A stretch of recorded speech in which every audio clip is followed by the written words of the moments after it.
שנייה עכשיו. אנחנו מאמצים פסטה חדשה ללא רכיבים, המצאה גאונית.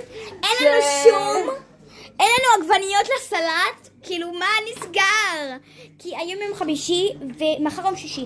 בדרך כלל ביום שישי אבא שלי יעשה קניות. הנה מי אמר שאין? די, את לא צריכה לספר הכל, גברתי.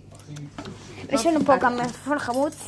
עשינו אותו בעבודת יד. עלה כזה שקרנים.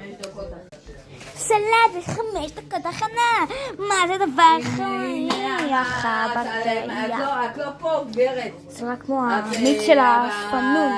אמא, נכון? אמא, למה יש פה חום? אמא'לה.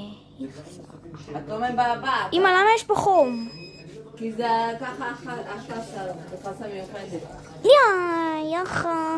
זה נראה, זה טיפה, החום הזה נראה טיפה כמו הצבע של הדיו של הספמנון.